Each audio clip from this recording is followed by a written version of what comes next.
Sanskriti University for excellence in life. BTech Agri BSc lateral entry.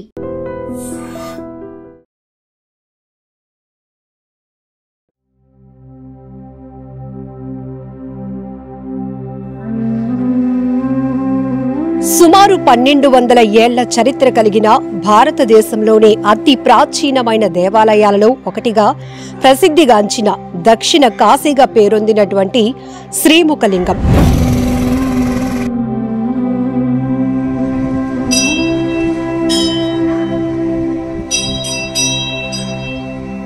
ఇక్కడ స్వామివారు శివలింగానికి ముఖరూపం కూడా కలిగి ఉండటం వల్ల ఇది ఎంతో వైభవోపేతంగా విరాజిల్లుతున్నటువంటి అతి పురాతనమైన దేవాలయాలలో ఒకటిగా ప్రసిద్ధిగాంచింది.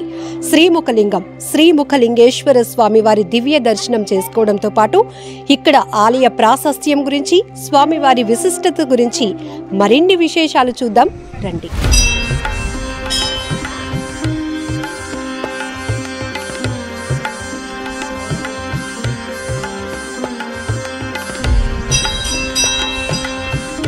ప్రాచీన దేవాలయాలు మన దేశ సంస్కృతి, సాంప్రదాయాలను, చరిత్రను నేటి భవిష్యత్ తరాలకు కూడా అందించగలుగుతున్నాయి అంటే అత్యద్భుతం కదా. అలాంటి ప్రాశస్త్యం పొందినటువంటి దేవాలయాలలో శ్రీముఖలింగం ఒకటి. శ్రీముఖలింగం పంచపీఠ స్థానంగా ప్రసిద్ధిగాంచినటువంటి శ్రీముఖలింగం, శ్రీముఖలింగేశ్వర స్వామివారి దర్శనం కోసం వచ్చేసాం. మీరు కూడా స్వామివారిని దర్శించుకోండి. ఎందుకంటే ఇక్కడ ఈ విగ్రహమూర్తి చాలా ప్రత్యేకం. ఆ విశిష్టతల గురించి అడిగి తెలుసుకుందాం.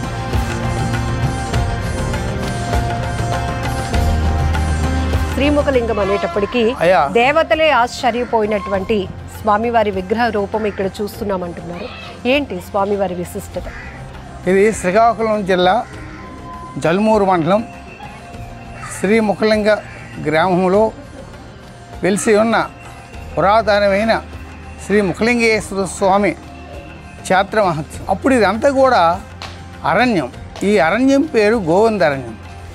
ఈ గోవిందరణ్యంలో వామదేవ మహర్షి లోక కళ్యాణార్థం శ్రీ వైష్ణవ యజ్ఞం చేస్తాడు. ఆ యజ్ఞానికి సమస్త దేవతలకు కూడా వర్తమానం పంపుతాడు. అతని వర్తమానాన్ని మండించి దేవతలు అందరూ కూడా సమయానికి హాజరవుతారు. అందులో గంధర్వులకి హోమానికి సంబంధించిన హోమ సముద్రులు తమ్మని పురమాయిస్తాడు మహర్షి. వాళ్ళు తూర్పు అరణ్యంలోకి వెళ్ళి హోమ సముద్రులు సమీకరిస్తుండగా పోయి వాళ్ళు ఎదురుపడతారు. ఆడ మగ కలిపి వాళ్ళు సాంప్రదాయ ప్రకారంగా ఆడుతూ పాడుతూ. అప్పుడు నాగరిక తెలియదు, బట్టలు లేవు, దిగంబరులు ఆకు నారా కప్పుకొని అర్ధనగ్నంగా ఉండేవాళ్ళు. ఆ అర్ధనగ్న స్త్రీలు దుక్కు చూసి కామంధులై వాళ్ళతో ఆడుతూ పాడుతూ ఉండిపోయారు. యజ్ఞాన్నే మర్చిపోయారు. యజ్ఞం పూర్తయిపోయింది. ఆ మహర్షి సంభావనిస్తున్నాడు పేరుని పెట్టి. గంధర్వుల పేరు పెట్టి పిలిచేసరికి రాలేదు. దివ్య దృష్ట్యా చూస్తాడు, ఈ ప్రవర్తనలో ఉన్నారు, మీరు కూడా కిరాతకులైపోగాక అని చెప్పిస్తాడు. ఈ వార్త నారద మహామునులు చెప్తాడు. వాళ్ళు పరుగునొచ్చి ప్రార్థిస్తారు. మహర్షి తప్పు చేశాం, శపించారు, కానీ శాప విముక్త మార్గం ఎప్పుడు ఏ విధంగా తీరుతుందో సెలవివ్వండి అని ప్రార్థిస్తారు. అప్పుడు చెప్తాడు మహర్షి, నా శాపం అమోఘము, దోపరి వందు కూడా నా శాపం అనుభవించక తప్పదు. కలియుగంలో ఈశ్వరుడు డెప్ప చెట్టు నుండి ముఖం దాల్సి ఉద్భవిస్తాడు. ఆ ముఖదర్శనం ఎప్పుడైతే అప్పుడు శాప విముక్తి అవుతుందని చెప్పాడు. వీళ్ళందరూ కూడా కుటీరలు గట్టి వేసుకున్నారు. ఈ గంధర్వులో కుల పెద్ద చిత్రసేన మహారాజు. అతను ఒక జాతి కన్యను వివాహం చేసుకున్నాడు. ఆవిడది సవర్ది, ఆవిడ పేరు చిత్త.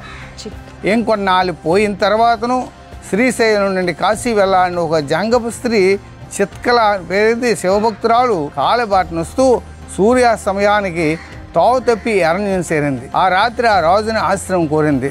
ఇస్తాడు. తెల్లవారులేసి, అమ్మ మీ కాశీకి తావు చూపిస్తాం రామ్మని పిలుస్తారు. నేను ఎక్కడికి వెళ్ళనంటుంది. ఎందుకు? ఆ రాత్రి కళ్ళంకి వచ్చాడు పరమేశ్వరుడు. ఓ జంగమా, నువ్వు తావు తెప్పుకోలేదు, నేనే చేర్పించాను అక్కడికి. కాశీతో సమతుల్యమైన ప్రదేశం అది. అక్కడ ఒక ఎప్ప చెట్టు ఉంటుంది. ఆ చెట్టు నిత్యము పోస్తుంది 2 కొమ్మలు. దాని కింద ఒక పుట్టు ఉంటుంది. ఆ పుట్టనే లింగంగా భావించి రోజు పూజించు. ఆ రాజును వివాహం వాడు. నేను త్వరలో మీకు దర్శనం ఇవ్వబోతున్నాను అని కళ్ళంకి వస్తాడు. అందువలన, ఓ రాజా, నేను ఎక్కడికి వెళ్ళను, ఇదే నాకు కాశీ అనిపిస్తుంది, మిమ్మల్ని వివాహం చేసుకుంటానంటుంది. అదేటమ్మా కోరరాని కోరావు, నాకు మొదటి వివాహం అయిపోయింది అని చెప్తాడు. నువ్వు క్షత్రియుడయ్యా, ఎన్ని వివాహాలు నేను చేసుకోవచ్చు అని ఒప్పిస్తుంది.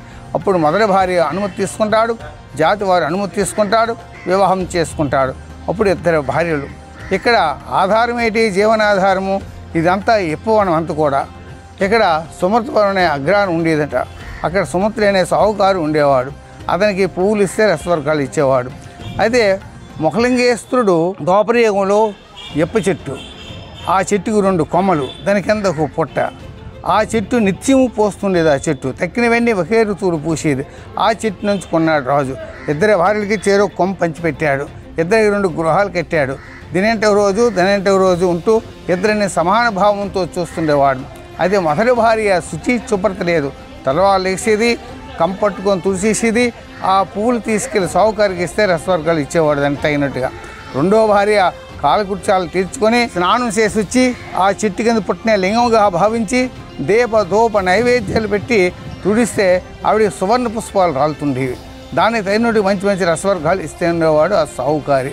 అయితే ఒకసారి రెండో భార్య సావుకారికి పుష్పాలు ఇస్తున్నప్పుడు మొదటి భార్య చూసి ఇదేమిటి, ఒకే చెట్టు 2 విధాలు పూయడమేటి, నాకు సాధారణ పువ్వులేటి, దానికి సువర్ణ పుష్పాలేటి, ఎలాగైనా ఆ కొమ్మని వసూర్చుకుంటాననేసి దాని ఇంటికి వెళ్తే అడుగుతుంది. నా కొమ్మ నువ్వు తీసుకో, నీ కొమ్మ నాకి అని ఇవ్వనంటారు. ఇద్దరు కూడా జుత్తులు పట్టుకుంటారు. అదే టైంలో పద్మనాభగిరి నుండి వేట నుండి వస్తాడు రాజు. దేనికి కలహం? ఫలానా దానికి మీరు మార్చడం నేను మారుస్తాను అన్నాడు. దీని కొమ్మ దానికి, దాని కొమ్మ దీనికి మార్చాడు. కొమ్మలు మార్చాడు కానీ భక్తి మార్చలేకపోయాడు. భక్తి వలన ఏ కొమ్మని ఆవిడకి బంగారు పూలే, భక్తి లేనందువలన ఏ కొమ్మని ఆవిడకి సాదా పువ్వులే పడుతున్నాయి. రోజు కలహాలు ఆడుతుంది. రాజు చూశాడు, ఈ చెట్టు వలన వస్తాను తగు, ఈ చెట్టు లేకపోతే నలుగురిలా ఎవరు బాధ ఆలే పడతారు అన్నాడు.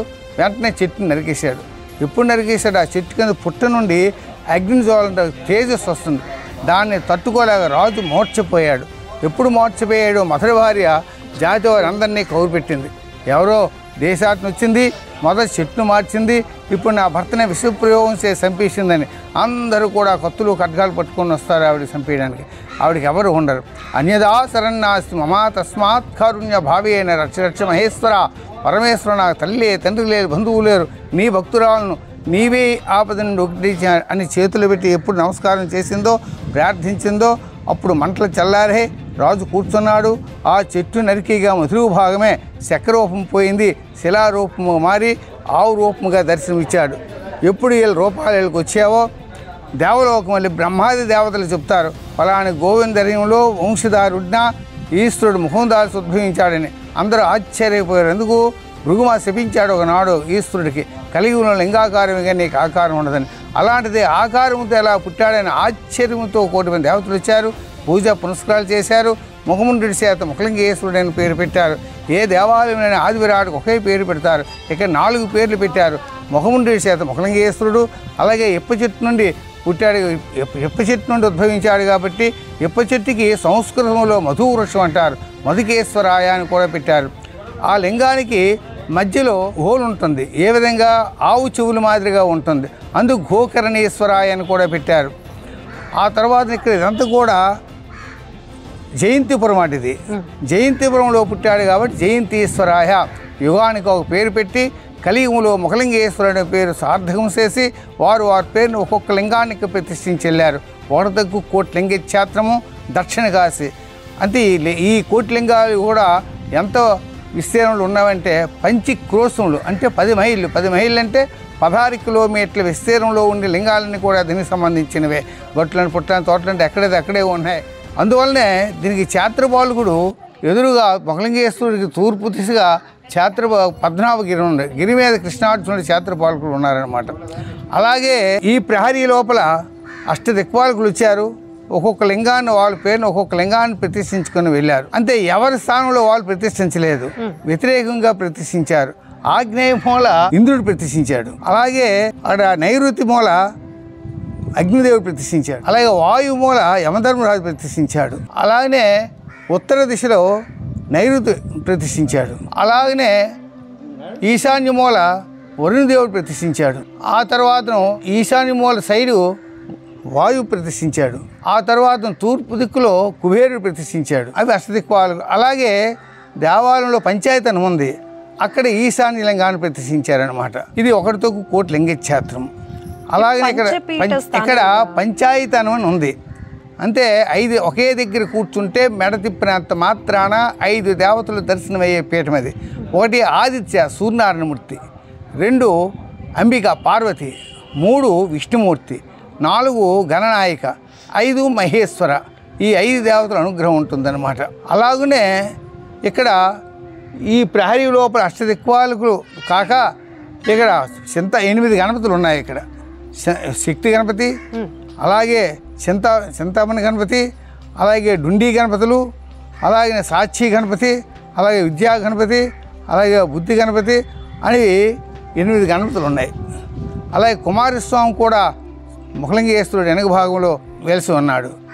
అలాగనే ఈ ముఖలింగేశ్వరుడికి ఉత్తర దిశగా దక్షిణముఖంగా అమ్మవారు వారాహి పార్వతి కూడా సప్తమాతృలతో వెలిసి ఉందన్నమాట. అంతే బ్రాహ్మణి, మహేశ్వరి, కౌమారి, వైష్ణవి, వారాహి, ఇంద్రాణి, చాముండేశ్వరి సప్తమాతృల పర్యవేక్షణలో అమ్మ ఉంటుంది, వరాలు ఇచ్చే తల్లి. అంతరాలయంలో ఉన్నటువంటి విగ్రహమూర్తి గురించి చెప్పండి. మనకి ఇప్పుడు కనిపిస్తోంది, లోపల శివలింగం ఉంటుంది, పైన తొడుగు. ఇక్కడ మహాశివరాత్రి మహోత్సవం జరుగుతుంది. ఇప్పుడు మాఘమాసం బహుళ త్రయోదశి నుండి అలాగనే పాడ్యం వరకు, అంటే మాఘ పాడ్యం వరకు ఈ 3 రోజులకు మహోత్సవం జరుగుతుంది. మొదటి రోజు జాగరం అంటారు. ఆవేళ ప్రత్యేక పూజలు చేస్తూ రాత్రి 12 గంటలకి ముఖలింగేశ్వరుడికి మొత్తం ఆభరణలంతా తీసి బియ్యంతో లింగోద్భవం చేస్తారు. ఎవరు? పల్లాభిని మహారాజు గారు బ్రాహ్మణులతో వచ్చి వైభవంగా ఉంటుంది ఆ రాత్రి. ప్రత్యేకం అందరికీ అలవాటు ఉండదు, కొంతమందికి. ఆ తర్వాత పాగా గామంచాన్ని కడతారు. ఎటు సైడు ముఖలింగేశ్వరుడు గోపురానికి దక్షిణ భాగంలో ఉంటుంది ఒక విగ్రహం, దానికి పాగా గామంచాలు పెడతారు. తర్వాత శిఖర దీపారాధన కూడా పెడతారు. ఆ తర్వాతను లింగోద్భవం అయిన తర్వాతను నంది వాహనం మీద పార్వతీ పరమేశ్వరులకి ఊరేగింపు ఇస్తారు ఆ రాత్రి. పర్యానాడు వారాహం వారు ముఖలింగేశ్వర ప్రత్యేక పూజలు ఉంటాయి. అలాగే 3వ రోజు స్నానాలు అంటారు. చక్రతీర్థం అంటారు, పచ్చితీర్థం అంటారు.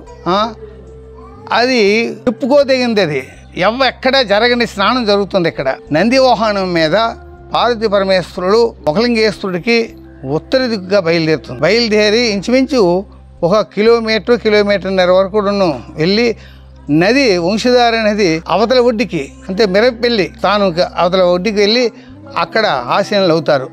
అక్కడ ఆహ్వానం చేసి అక్కడ పందిరి గట్ట వేస్తారు, అక్కడ తీస్తారు. ఆ సమయంలో పచ్చి తిరుగుతుంటుంది అనమాట. ఒక పక్షి తిరుగుతూ, అది పచ్చి తీర్థం అని కూడా అంటారనమాట. ఆవేళ 61 నదులు కూడా ఆవేళ కొలుస్తావట ఆ తీర్థంలో. దానికి ప్రాముఖ్యత దర్శనానికి ప్రతి సంవత్సరం జరుగుతుంది. ఆ స్నానమే ముఖ్యం. ఆవేళ ఎక్కడి నుండి ఎంతమంది ఎలాగొస్తున్నారో తెలియదు. మరి ఊరు మొత్తం కూడాను, నది మొత్తం ఎక్కడ కూడా ఖాళీ ఉండదు. భక్తుల స్నానానికే ముఖ్యం. 11:30-11 వరకు దర్శనంకి వస్తారు.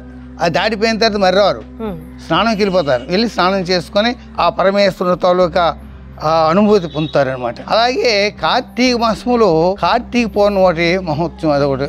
ఆవేళ రాత్రి మొత్తం ఇవన్నీ కూడా దీపారాధన, శివలింగాలు చేసుకొని దీపాలతో మొత్తం చుట్టుపక్కల గ్రామస్తులందరూ కూడా వచ్చి ఆ రాత్రి 6:30-7 నుండి వచ్చాము 9 గంటల వరకు కూడా. ఆ తర్వాత వచ్చాము నంది వాహనం మీద పార్వతీ పరమేశ్వరుడు, పల్లకి మీద పార్వతీ పరమేశ్వరుడు. అలాగే పక్కనే ఒక 2 కిలోమీటర్లు 3 కిలోమీటర్లు ఉంటుంది నగిరికట్టకం అనే గ్రామం ఉంది. అప్పుడు రాజులు ఆ రాజులు వేరే, అప్పుడు వాళ్ళకి బాంధిత్వం ఉండేది. అందువల్ల అక్కడికి నంది వాహనం మీద పార్వతీ పరమేశ్వరులు అక్కడికి వెళ్తారు. వెళ్ళి అక్కడ వచ్చి పూజలు గట్ట అందుకొని చేసుకొని మళ్ళీ తిరిగి వస్తారనమాట. అలాగే కనుము పండుగ వస్తుంది కదా, కనుమ నాడు కూడాను నంది వాహనం మీద నగిరికట్టం గ్రామం వెళ్తున్నారు పార్వతీ పరమేశ్వరుడు. ఆ 2 ఉత్సవాలు ఇంపార్టెంట్ అనమాట. అలాగే దేవీ నవరాత్రులు 9 రాత్రులు కూడా అమ్మవారి పూజలు బాగా జరుగుతుంటాయి. మహానష్టం నాడైతే రాత్రి 12 గంటలకి పూర్వం ఏటేసారు కానీ ఇప్పుడు నిమ్మకాయ వస్తారు. అక్కడ పూజలు ఇంచుమించు 500 మంది 400 మంది పూజలు కూర్చుంటారు. రాత్రి 12 వరకు కూడాను పూజలు అవుతాయి. ఇది చుట్టూ ఎంత చక్కటి వాతావరణంలో చుట్టూ ఇల్లులే ఉన్నాయి. ఇల్లుల మధ్యలో శ్రీముఖలింగేశ్వర స్వామి వారి ఇక్కడ ఏర్పాటు కావడం అనేది చాలా అదృష్టం ఈ ఊరికి సంబంధించి. ఇప్పటికీ భక్తులు ఎవరైనా వచ్చి స్వామివారి నిదర్శనంగా ఇవి జరిగాయని ఎవరైనా వచ్చి చెప్తూ ఉంటారండి? చెప్తుంటారండి చాలామంది. ఇప్పుడు మనకి ఇంక తెలియకుండా అప్పుడు కళింగ రాజ్యానికి వచ్చాము, ఈ ముఖ్యపట్నం అట అప్పుడు ఇది. అందుకే కొంతమంది ఇప్పుడు వచ్చి ఈ మొన్న కార్తీక మాసంలో కూడాను తెప్పోత్సవం వదిలేరు. అందుకే కళింగ రాజ్యం కాబట్టి ఇది కానీ రాజధాని అనేసి. మళ్ళీ కూడా ఇప్పుడు కార్తీక మాసంలో ఏర్పాట్లు అవుతున్నాయి చుట్టుపక్కల కూడా. ఓకే, థ్యాంక్ యూ, నమస్తే.